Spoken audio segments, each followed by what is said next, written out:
मेरे प्यारे दोस्तों, मैं हूँ विजय कुमार पाल, एक इंग्लिश लेखक। ये मेरी किताब है latest lament of Sinjar. Latest नहीं, प्री लेटेस्ट। उसके बाद एक और किताब आई मेरी, ब्लेंडर ऑफ ब्लास्फेमी। उसको आप खरीद सकते हैं अमेज़ॉन, फ्लिपकार्ट पर। तो दोस्तों, आज जो हम बताएंगे आपको कि भारत का नागपुर यूनिवर्सिटी का एक प्रोफेसर डॉक्टर एस.के. पठान, दूसरा सलीम खान जो कि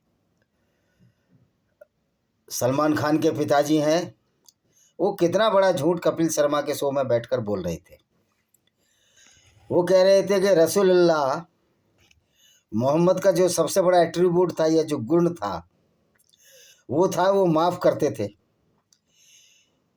मेरे दोस्तों, कितना बड़ा झूठ एक सलीम खान बोल जाते हैं, जो कि सलीम जावेद के साथ फिल्में लिखते थे। 16 फिल्म लिखी उन्होंने। इतना बड़ा वो झूठ सलीम खान बोल गए, ये बड़ी हैरत की बात है। और वो भी कपिल शर्मा के शो में बैठकर। मुझे नहीं लगता कि कपिल शर्मा जी को या कपिल शर्मा को ABCD कोई इस्लाम की नॉलेज है, और या सलीम खान को इस्लाम की नॉलेज है। अगर सलीम खान, जो कि सलमान खान के पिता हैं, अगर सचमुच में थोड़ी बहुत नॉलेज न होती तो इतना बड़ा झूठ कपिल शर्मा के शो में बैठकर न बोलते। ये इनकी इस्लाम को बचाने की एक झूठी कवायद है, एक झूठी कोशिश है, जो कि अब फेल होती नज़र आ रही है। पूरी दुनिया को पता है कि वास्तव में मोहम्मद ना तो दयालु था, ना वो इस लायक था कि उसको कोई बहुत बड़ा कैरेक्टर माना जाए या बहुत बड़ा एक आइकॉन और हीरो माना जाए। ऐसा व्यक्ति जो बचपन में ही से ही यहूदियों के मेले में जाता था, ईसाइयों के मेले में जाता था। उसकी माँ का निधन हो गया था जब वो बहुत छोटा था। दाई हलीमा ने पाला। पिताजी का निधन उसके जन्म से पहले हो गया था, अब्दुल्ला का, जो कि अबू तालिब के बड़े भाई थे और अब्दुल मुतालिब के बेटे थे। अबू तालिब वही चाचा जिनका लड़का हजरत अली मोहम्मद का दामाद बना। चचेरा भाई भी और दामाद भी, बड़ी ही विचित्र संयोग है। तो इस तरह की मूर्खताएं अक्सर मुसलमानों में पाई जाती हैं। जैसा महबूबा मुफ्ती के चाचा, अपने सगे चाचा से इसने शादी की है, कज़न चाचा से, सगे चाचा से। तो इस तरह आप देख सकते हो कि ये इनका अकीदा है, ये इनकी आइडियोलॉजी है, ये विचारधारा है।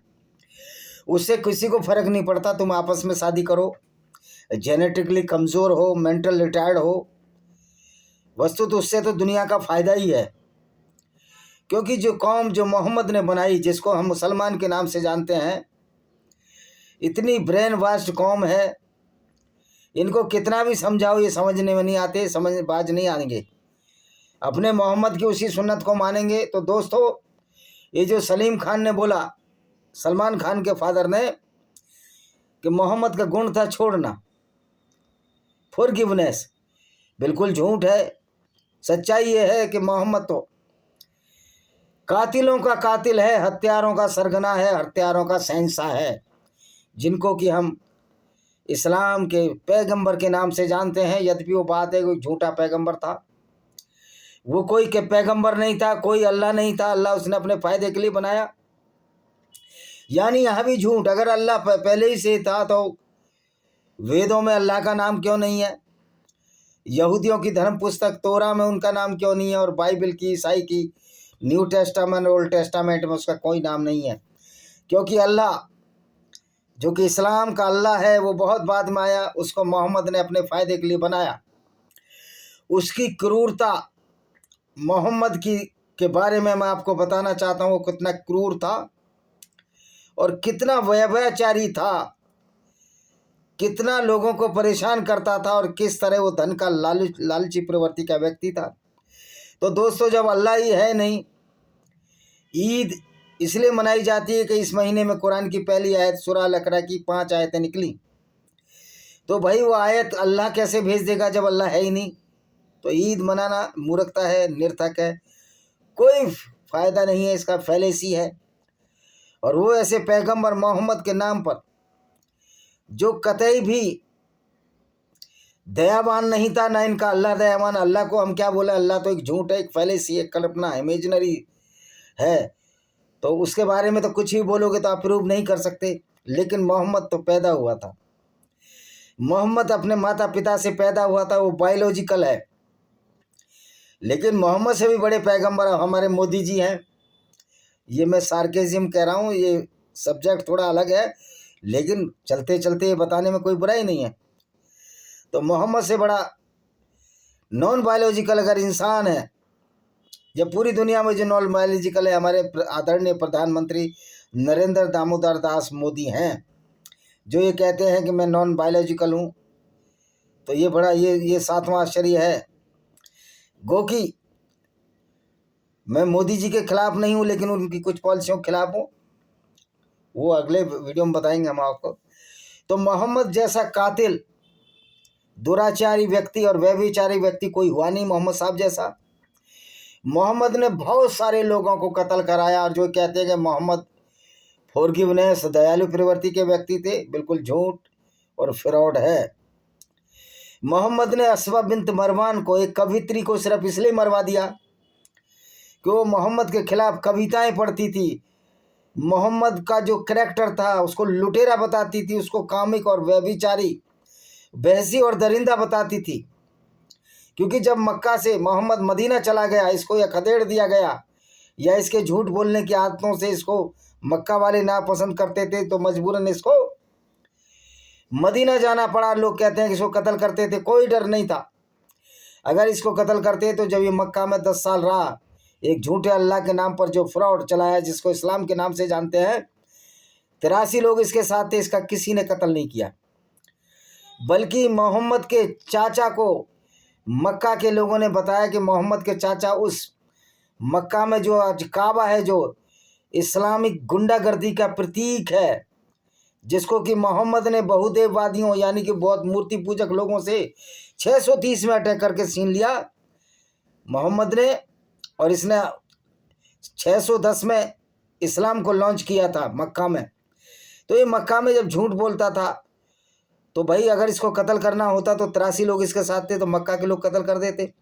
लेकिन उन्होंने ऐसा नहीं किया, क्योंकि मक्का के लोग मूर्ति पूजक भी थे, बहुदेववादी भी थे, यहूदी थे, और सारे उसी मंदिर में जो आज काबा है, जो इस्लामिक गुंडागर्दी का प्रतीक है, जिसको मोहम्मद ने यहूदी और बहुदेववादियों से यानी बहुत देवताओं की पूजा करने वालों से छीना। तो वो उसके चाचा के पास गए कि तुम्हारा मोहम्मद झूठ बोलता है, और हमारे 3 देवियाँ अल्लात, अलमन्नात और उज्जा को अल्लात, अलमन्नात, उज्जा को गालियाँ देता है, और हुब्बल देवता को गालियाँ देता है, और झूठ भी बोलता है। तो जब इसका बस नहीं चला, झूठ और फ्रॉड षड्यंत्र, जब इस्लाम नहीं फैला, तो मदीना चला गया, और मदीना ने इसने तलवार छान ली, थाम ली। तो कुरान में 2 तरह की आयतें हैं, एक मक्का की आयतें जब ये मक्का में था, एक मदीनी आयतें। तो जब मदीना में इसके हाथ में तलवार आई, सवाल इस बात का है, जब अल्लाह सही है, सत्य है, और इसको आयतें भेज रहा था, तो फिर वो आयतें मक्का में क्यों नहीं भेजी कि गैर मुस्लिमों को कत्ल करो, उनकी औरतों से बलात्कार करो, उनको लूट कर बाज़ारों में बेचो, जो कि मोहम्मद करता था, औरतों को लूट कर बाज़ारों में बेचता था। तब अल्लाह को क्या डर लग रहा था? सच्चाई ये है कि अल्लाह नाम की कोई चीज़ नहीं थी। जब मदीना में मोहम्मद के पास तलवार आ गई, और जितने मदीना के छटे हुए लुच्चे लफंगे और बदमाश थे, गुंडे थे, वो सब मोहम्मद के साथ आ गए, जिसमें इनका तीसरा खलीफा उस्मान था, जिसको उस्मान भी कहते हैं, और जिसके नाम पर ऑटोमन खलीफा शुरू हुई, जो तुर्की जिसका दावा करता है। तो दोस्तों, इसने तलवार थाम ली, और जो भी इसके खिलाफ लिखता था या बोलता था, इसने कवित्री को भी नहीं छोड़ा। तो मैं अस्मा बिनते मरवान की बात बता रहा था। अंसा बिनते मरवान एक यहूदी थी, वो कविताएं लिखती थी, मोहम्मद की गुंडागर्दी से त्रस्त थी कि किस तरह इसने बनु करेजा यहूदी कबीलों को लूट कर उनके लोगों को नंगा कल के कत्ल कर दिया, और जिसके बाल आए थे, गुप्तांग पर बाल थे, उनको जवान समझकर कत्ल कर दिया, बच्चों को गुलाम बनाया, और औरतों को इसने और इसके साथियों ने बलात्कार किया, जिसमें सफिया नाम की लड़की के साथ मोहम्मद ने 3 दिन तक खैबर के दर्रे में उसके पिता को मारा और पति को मारा, और 3 दिन उसके साथ ये रंगरैलियां मनाता रहा। इन्हीं बातों की जब शिकायत खलाफत अस्मा बिनते मरवान ने की कि मोहम्मद एक गुंडा है, लुटेरा है, और इसको यहाँ पैगंबर बना दिया है, मैं इससे इत्तेफाक नहीं रखती। तो मोहम्मद ने उस औरत का सच्चाई को ये बर्दाश्त नहीं कर पाया और उस औरत के खानदान के, जिस खानदान में वो ब्याही थी, ससुराल के खानदान के एक अंधे आदमी को भेजा और कहा जाओ इसका कत्ल कर दो, ये मेरी पोल खोल रही है। और मोहम्मद ने, वो अंधा आदमी गया, वो बच्ची को दूध पिला रही थी, अस्मा बिनते मरमान, 5 साल के 5 बच्चे थे उसके, छोटे बच्चे को उसके छाती से निकाला और पटक दिया इस अंधे आदमी ने, जो मोहम्मद का भेजा हत्यारा था, और उसका कत्ल कर दिया। उसके सीने में खंजर डाल दिया और वो बच्चा झोपड़ी में चिल्लाता रहा भूख और तड़प से। ये ऐसा हत्यारा और कातिल था, और जिसको ये सलमान खान का पिता सलीम खान कहता है कि मोहम्मद फॉरगिवनेस थी, उसमें दया थी, उसमें कतई भी दया नहीं थी। और वो जो झूठा फ्रॉड एक हदीस जो न कहीं इस्लामिक इतिहास में है कि एक बुढ़िया कूड़ा फेंकती थी, मोहम्मद वहाँ से जाता था तो एक दिन देखा कि मोहम्मद जा रहा है और बुढ़िया कूड़ा फेंकने नहीं आई, वो मोहम्मद उसके पास गया, बुढ़िया का हाल चाल पूछा तो बीमार थी। ऐसी कोई हदीस नहीं है। एक व्यक्ति जो अपनी सच्चाई बर्दाश्त न कर सके, वो आदमी क्या बुढ़िया उस पर कूड़ा फेंके उसको छोड़ देगा? वो तो बेचारी अस्मा बिनते मरवान तो सिर्फ कविताएं लिखती थी, फिर भी उसको कत्ल करा दिया क्योंकि मोहम्मद की पोल खोलती थी। यही बात है, आज जो व्यक्ति मोहम्मद की पोल खोलेगा तो मोहम्मद की जो गुंडों की सेना है, जिनको सच्चे मुसलमान कहते हैं, ये परफेक्ट आतंकवादी हैं, जो इस्लाम को मानते हैं, 5 वक्त की नमाज ईद में रखते हैं, नमाज पढ़ते हैं, वो परफेक्ट इस्लामिक आतंकवादी है। बात है वो ये काम कर क्यों नहीं पा रहे? क्योंकि अब इस्लाम से बड़ा डंडा, अल्लाह से बड़ा डंडा इजराइल, पाकिस्तान और अमेरिका के साथ है। तो दोस्तों, इन झूठे मुसलमानों की बातों और बहकावे में ना आना। मोहम्मद से बड़ा कोई कातिल इस दुनिया में नहीं हुआ। हिटलर की वजह से 50 लाख यहूदियों का कत्लेआम हुआ, आज हिटलर का नाम लेवा कोई नहीं है। हिटलर का स्वास्तिक चिन्ह को भी लगाना या झंडा लगाना एक हत्या का प्रतीक और अपराध का प्रतीक माना जाता है। लेकिन इससे भी बड़ा कातिल, जिसने आज 10 से 20 करोड़ गैर मुसलमानों का कत्ल इस्लामिक गुंडागर्दी का हाथ हुआ, आज इसको पैगंबर लोग मानते हैं। ये बड़े शर्म और आश्चर्य का विषय है। इसकी वजह है कि गैर मुस्लिम इतने अभी शक्तिशाली, यूनाइटेड नहीं है, शक्तिशाली तो हैं। 1.5 करोड़ यहूदियों ने अल्लाह की वाट लगा रखी है, मोहम्मद की वाट लगा रखी है। तो दोस्तों, ये इसलिए शोर मचाते हैं जब मोहम्मद की सच्चाई को किस तरह हत्यारा, वैसी और दरिंदा था, लूटता था, बलात्कारी था, उसके नाम पर ये सरतन से जुदा के नारे लगाते हैं। तो दोस्तों, मैं उन लोगों को बताना चाहता हूँ, सरतन से जुदा के नारे लगाने वालों से, हमने अंतर्राष्ट्रीय काफिर सेना बनाई है। हम ऐसे संविधान, न्यायपालिका और ऐसी देश की सरकारों की कोई परवाह नहीं करते जो इस्लाम को धर्म माने। सबसे बड़ी मूर्खता का पर्याय हमारी भारत की जुडिशरी है। यूनाइटेड नेशन ऑर्गेनाइजेशन है जो इस्लाम को धर्म के रूप में मान्यता देते हैं। इससे बड़ी गुंडागर्दी तो कोई दुनिया में हो ही नहीं सकती। पैगंबर से बड़ा क्रूर और अत्याचारी कोई हो ही नहीं सकता। इसी पैगंबर ने एक औरत, किरफा, जो यहूदी औरत थी, बुढ़िया औरत थी, वो इसकी बातों को नहीं मानती थी, कवित्री थी, इसके खिलाफ कविताएं लिखती थी, बोला करती थी, उसको भी इसने 2 विपरीत ऊँटों के बीच में बांधकर विपरीत दिशाओं में ऊँट बांध दिए और उसको शरीर को बीच से चिरवा दिया और कटा हुआ सर इसके सामने पेश किया। तो ये इतना बड़ा अत्याचारी था, लोगों की फसलें लूटता था, लोगों की औरतें लूटता था, उनको बाजारों में बेचता था। सीरत रसूलुल्लाह की जीवनी में, इब्न इसाक में, अल तबरी में एक वाक़या है किस तरह मोहम्मद ने औरतों के 700 से 900 लोगों को एक दिन में कत्ल किया और उनकी औरतों को नजद के बाजारों में बेच दिया। तो ये सलीम खान जो बोलता है, सलमान खान के पिताजी, ये झूठ और फ्रॉड बोलते हैं, ये मोहम्मद को बचाने की कोशिश करते हैं।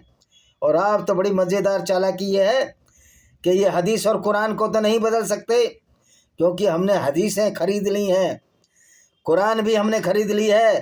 तो अभी इनकी औकात नहीं कि मोहम्मद को बचा सकें। कहेंगे ऐसा नहीं लिखा, ऐसा नहीं लिखा। और अरबी भी हमने सीख ली हैं। आइए कोई बहस करे अरबी में आकर कोई भी हिंदुस्तान का मौलाना, दुनिया का मौलाना कि मोहम्मद अत्याचारी, क्रूर और बलात्कारी नहीं था। वो सर्टिफाइड लुटेरा, बलात्कारी और हत्यारा था। एक झूठे फ्रॉड अल्लाह के नाम पर इस्लाम का निर्माण सिर्फ इसलिए किया जिससे उसकी काम वासना की पूर्ति हो जाए, उसका व्यभिचार की पूर्ति हो जाए और वो जिना करता रहे। और मोहम्मद ने व्यभिचार भी किया। व्यभिचार दोस्तों उसको बोलते हैं जब किसी औरत के साथ बिना शादी करके मुसलमान इंटरकोर्स करता, और मोहम्मद ये करता रहा। मारिया अलकीबतिया को इसने गिफ्ट में लिया, उपहार में लिया, और उससे एक इसने अवैध संतान पैदा की, इब्राहिम जिसका नाम था। नियम ये था कि आप उस औरत को पहले मुसलमान बनाओ, उससे शादी करो, नहीं तो बच्चा अवैध माना जाएगा। और ये दूसरा नियम ये है कि अगर मुस्लिम स्त्री नहीं है, गैर मुस्लिम है, तो उसके साथ ये इंटरकोर्स व्यभिचार कर सकते हैं, यानी कि उसके साथ बलात्कार कर सकते हैं। और इस्लाम में गैर मुस्लिम औरतों को लूटकर उनके साथ बलात्कार की इजाज़त है। तो दोस्तों ये छोटा सा वीडियो था जो सलीम खान के झूठ का पर्दाफाश करता है कपिल शर्मा के शो में। आप देख सकते हो कितना झूठ और फ्रॉड फैलाया जा रहा है, लेकिन लोग सुनने को तैयार नहीं है। लेकिन एक दिन अब जरूर आएगा कि मोहम्मद की सच्चाई लोगों के कानों से गुजरेगी और हमारे मुस्लिम भाई भी ऐसे को पैगंबर मानना छोड़ देंगे जो लुटेरा, बलात्कारी और हत्यारा था। अपने फ़ायदे के लिए झूठा अल्लाह उसने प्रोपोगेट किया, उसने उत्पन्न किया, और उसके नाम से पूरी ज़िंदगी ऐश की ज़िंदगी जीता रहा, औरतों को लूटता रहा। 13 औरतें, 28 रखेल औरतें बेचना और उसके बदले घोड़े हथियार खरीदना, ये मोहम्मद का क्रियाकलाप था। तो मैं लानत भेजता हूँ आज जो ये पवित्र दिन बताते हैं, ये सबसे गंदा दिन है ईद का। इसी के साथ मैं इस वीडियो को विराम देता हूँ। वंदे मातरम, जय हिंद, आपका दिन शुभ हो।